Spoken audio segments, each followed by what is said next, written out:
Oh my god.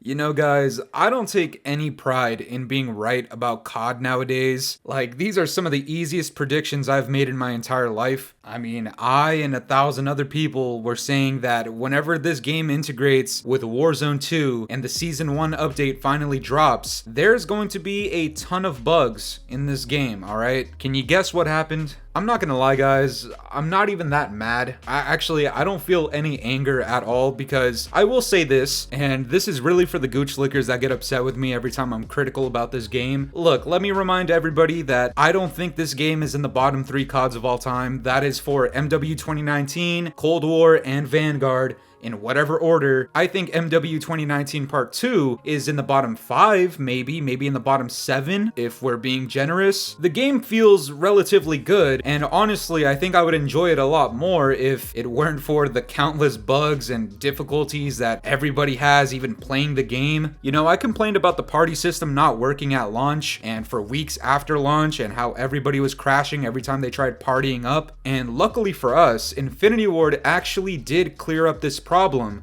by not allowing anybody to party up, actually. So you can't even complain about partying up and having issues, because at the moment you can't even party up with your friends.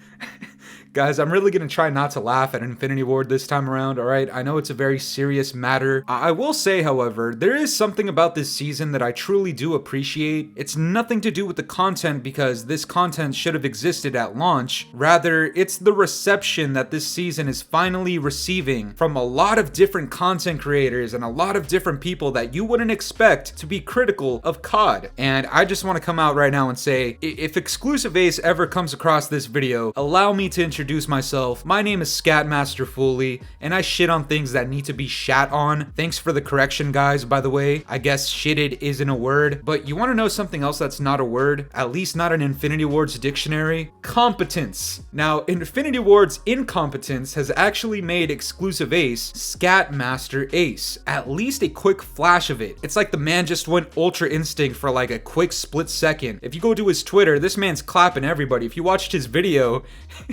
I'm trying not to laugh, but the man was smoking the ever-living shit out of COD, at least in a very nice way. You know, I wasn't hyped up for this season whatsoever, not even a little bit, but now that I've gotten the chance to play it, all I can say is, Infinity Ward, I think you guys might be as bad as Sledgehammer Games. I mean, let's take a look at everything that broke in this update. The first thing is there's a lot of people who can't even log into the game, or even into Warzone 2, or into DMZ. This comes out from Charlie Intel. The only potential fix for the data center's error is restarting the game or just reattempting to connect. Now, from what I've seen online, a lot of people have tried this and they're still having difficulties even logging in, which, you know, that's already a really bad first impression of the season. But there was one thing about this season that I was looking forward to. It was the new ability to finally look at my stats in COD. Now, this is something that I've never seen done before in any other COD previously, and Infinity Ward really went out of their way to allow us to see our combat record. The only issue is they are investigating an issue with the combat records, including private matches data in the stats. So if you don't know what this means, if you go into private match and you die 100 times, or you get 100 kills and 0 deaths, your stats from those games in private matches are actually connected to your overall combat record in the actual multiplayer. Now, that's not a good thing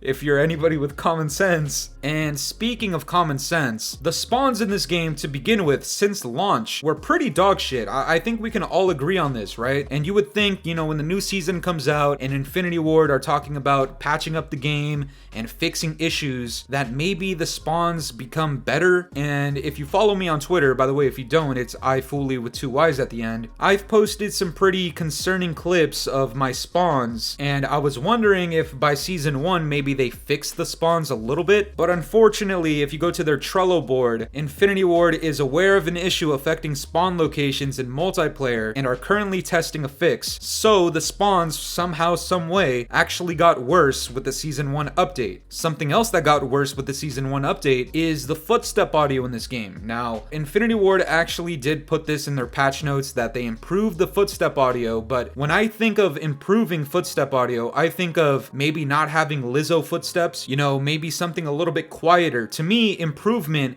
is actually lessening the noise of it. Well, according to a lot of people, and I'm gonna bring back Scatmaster Ace into this, the poor guy says, am I going crazy or did they boost the footstep audio in MW2? I feel like I have wall hacks for anyone within about 15 meters of me. Regardless of what's between me and the enemy, it was pretty loud before, but it seems even louder now. And that's being reported across hundreds of thousands of people right now. Even myself, I got the chance to play SHOOTHOUSE, and I'm here to verify that the footstep audio is extremely loud for I don't fucking know why. In multiplayer, in 6v6, are we actually trying to be as realistic as possible? I know a lot of people want to throw out the whole, oh, this new card is realistic, Fooly, you just can't adapt. Let me just put something on the screen. Alright, here we have Messi, Pogba, and fucking Neymar. Yeah, so much for realism. And guys, there's a lot more issues on their Trello board that I haven't even touched on yet. I don't want to totally troll Infinity Ward today. There are some actual good, decent things about this season. Some of the weapon balance changes I actually do appreciate. Proximity chat in Warzone is enabled, and I've seen some hilarious clips. I really wish this were a thing in multiplayer because I would be saying some of the most rancid, absurd shit ever. And they finally added daily challenges and multiple prestigious challenges. Calling cards and emblems have been updated, and overall, at least in this portion of the season, there's a few things that were added into the game that I do appreciate because for whatever reason, they weren't there at launch. Now, had these things existed in launch,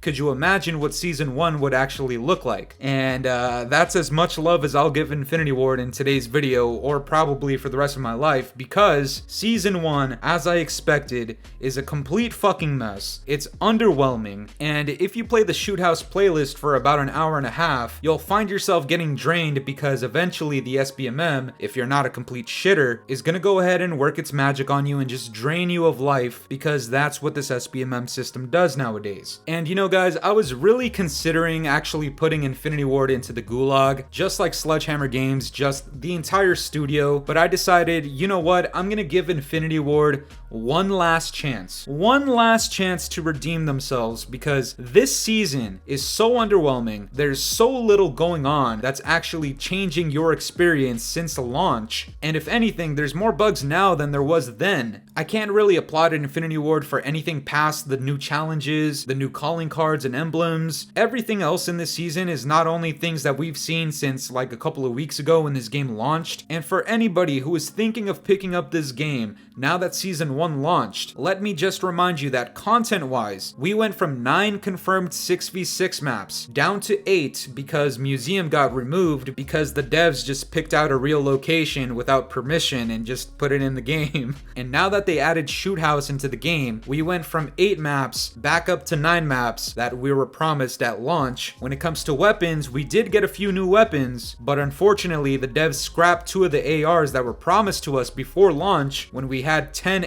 ARs confirmed, they scrapped 2 of them, we went back down to 8, and now in Season 1, they added those 2 back, so we're going from 10 to 8, back to 10, except for one of those weapons, the M13, you actually cannot earn unless you play DMZ, which, look, say what you want about extraction modes. From what I've heard, extraction modes are extremely fun. I'm not very interested in them, but the fact that we need to go into an entirely different game mode to unlock a weapon that we should have had at launch for multiplayer, it just seems like they're really trying to get you to play DMZ and try out DMZ and Warzone 2 as opposed to 6v6 multiplayer that Call of Duty was founded on. But it just sounds like Infinity Ward themselves have been confirming my beliefs about this game, and for people who are thinking of picking up this game at Season 1, let me just be the one to tell you, this game is still not worth your money. When the Season 1 Reloaded update comes out and they add shipment into the game, perhaps with a few other fixes, and you know, if they undo all of the bugs that came out today, perhaps the game will be worth it. The only thing is, I called this out back in the beta. A lot of people told me, oh, just wait until the launch. They'll fix the game, it's a beta, what do you think a beta's for? And I responded with, well, they only gave themselves a month between beta and launch. I don't really know if they can fix everything and implement everything that they're trying to implement. Lo and behold, it's launch day. A lot of things are missing. There's a lot of bugs.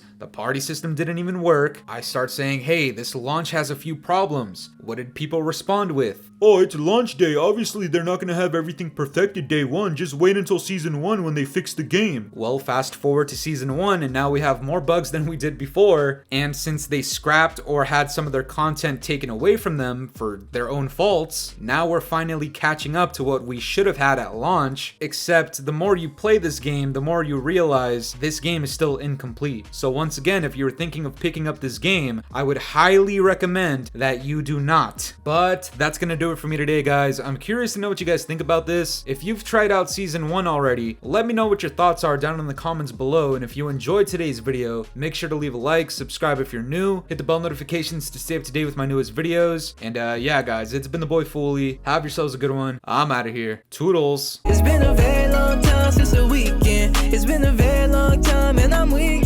It's been a very